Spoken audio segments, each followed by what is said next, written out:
Marie-Ève, députée de Marie-Victorin. Alors, la parole est à vous. Merci, Madame la Présidente. Je vais prendre ce moment qui m'est attribué aujourd'hui en cette chambre pour dire merci à mes concitoyens de Marie-Victorin. C'est une journée spéciale pour moi aujourd'hui car ça fait 2 ans, jour pour jour, que j'ai l'honneur et le plaisir de les représenter dans cette grande institution qu'est l'Assemblée nationale. En effet, j'ai été élue pour la première fois le 5 décembre 2016 et une deuxième fois le 1er octobre dernier. Alors, 2 élections en 2 ans, rien de moins. Merci énormément aux gens de Longueuil pour ce gage de confiance une nouvelle fois renouvelé. Vous pouvez compter sur moi comme j'ai pu compter sur vous. C'est un grand privilège de pouvoir poursuivre ce travail à votre service. Vous savez, je suis passionnée de pouvoir vous appuyer dans vos projets, passionnée de pouvoir vous aider dans votre quotidien et passionnée de pouvoir porter nos aspirations collectives. Vous savez, je crois au Québec, à ce qu'on est capable d'accomplir en tant que nation et à notre capacité de nous gouverner nous-mêmes en tant que pays. Je crois aussi profondément aux gens de Longueuil, des gens solidaires et fiers. J'habite à Longueuil, je vous côtoie tous les jours dans nos quartiers, dans nos commerces, dans nos organismes et je sais qu'on est capable de faire des grandes choses ensemble. Je suis vraiment fière d'être votre députée et je vous remercie de tout cœur d'avoir renouvelé votre confiance à mon égard et d'avoir soutenu une nouvelle fois le Parti québécois. Je demeure convaincue que le programme du PQ était le meilleur, le plus crédible et pragmatique avec des solutions à court terme à mettre en place pour améliorer le quotidien des Québécois.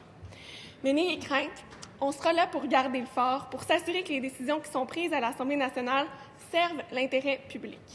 Et moi, je serai là pour défendre les enjeux qui nous préoccupent, ceux pour lesquels vous m'avez choisi comme votre député.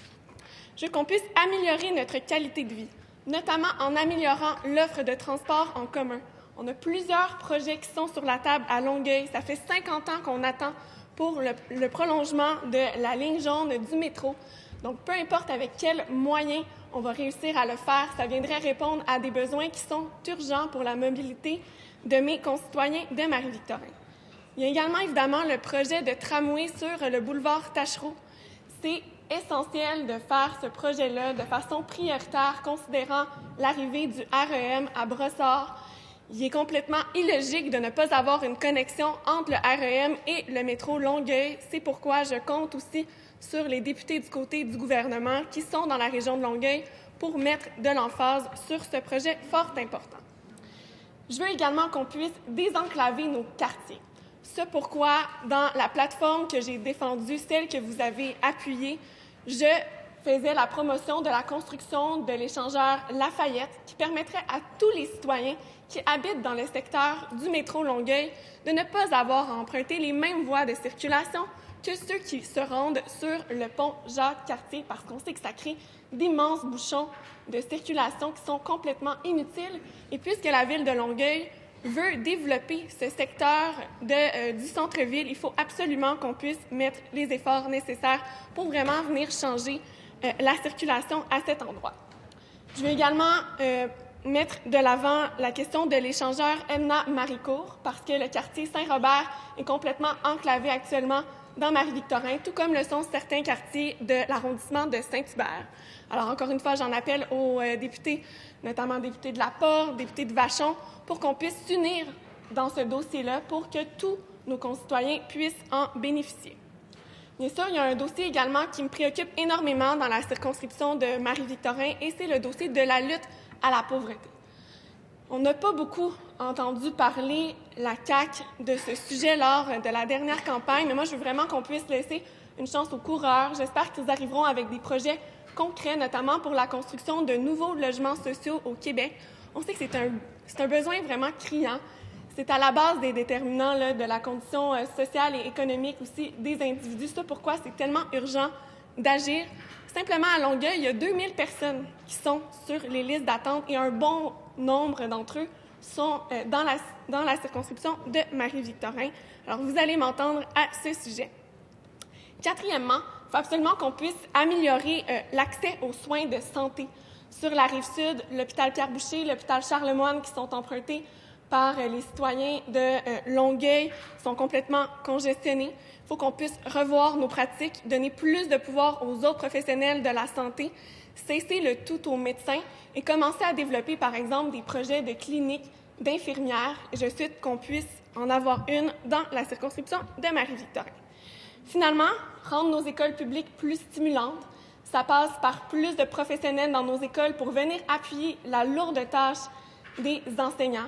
Ceux qui font face à une détresse qui est importante, c'est notre responsabilité de venir les aider. Et finalement, au niveau des infrastructures scolaires, j'ai eu l'occasion de le dire souvent en cette chambre, mais il faut vraiment qu'on donne un coup de barre important à nos infrastructures. Il y a plus d'une dizaine de millions de dollars qui sont à investir dans les écoles publiques simplement pour la circonscription de Marie-Victorin. Et là, je ne parle même pas des cours d'école sur lesquels il est très important également de s'attarder si on veut développer ce sentiment d'appartenance qu'ont les enfants envers leur milieu scolaire. Cela étant dit, je vais également continuer de promouvoir avec pragmatisme et enthousiasme les idéaux qui nous animent, celles de la solidarité, de l'égalité des chances et de la liberté pour notre nation. Cette ambition de faire du Québec un pays est à la base de mon engagement politique. Certes, le 1er octobre, les Québécois ont parlé, mais les citoyens de Marie-Victorin aussi. Malgré les résultats nationaux, ils ont décidé de placer leur confiance en la relève. Ça tombe bien, car il faudra maintenant reconstruire. Même si, de notre côté, nous n'avons pas pu célébrer de victoire nationale le 1er octobre, j'aimerais tout de même prendre le temps de célébrer la victoire de l'espoir qui nous anime, ce qui ne nous fait jamais lâcher contre vents et marées. Vous savez, nos adversaires voudraient qu'on abandonne. Eh bien, j'ai des petites nouvelles pour eux. Ça n'arrivera jamais. Nous sommes habitués à l'adversité. Il est vrai que ce n'est pas une période facile pour notre mouvement, mais on ne le dira jamais assez, le Parti québécois repose sur une force militante incroyable, avec des dizaines de milliers de membres aux 4 coins du Québec. Cette force existe toujours, elle est puissante de conviction et elle saura se relever. Je ne saurais justement assez remercier tous ceux et celles qui ont fait de notre campagne une réussite dans Marie-Victorin. D'abord, mon équipe rapprochée, avec à sa tête Louis-Philippe Prévost, mon fidèle complice depuis maintenant plus de 4 ans. Il est la preuve vivante de la relève d'organisateurs politiques chevronnés que compte en son sein le Parti québécois. Évidemment, Gabrielle et Juliane qui m'assistent avec grand soin et dévouement dans ce travail au service des gens de Longueuil. Nos stagiaires et ex-stagiaires, Michaël, Sébastien et Zineb, l'exécutif du Parti québécois de Marie-Victorin, alliant la sagesse de l'expérience et le dynamisme de la jeunesse. Alors, je les nomme en rafale: Jacques, Jocelyne, Vincent, René, Roland, Monique, Gauthier, David, Osama, ainsi que tous les autres bénévoles de l'équipe: Hélène, Aline, Marcel, Alain, Suzanne, Mike, Alexandre, Lisa, Claude, Rachid, Zachary et j'en passe. Il y en a tellement. J'ai nommé plusieurs personnes, mais la liste aurait pu être beaucoup plus longue. Je ne le dirai jamais assez, la politique, c'est un sport, mais c'est surtout un sport d'équipe. Seul, ça ne mène pas loin, mais ensemble, il est possible de faire la différence et c'est ce que nous avons prouvé à nouveau ensemble le 1er octobre dernier. Encore une fois, merci beaucoup. Merci, Madame la députée de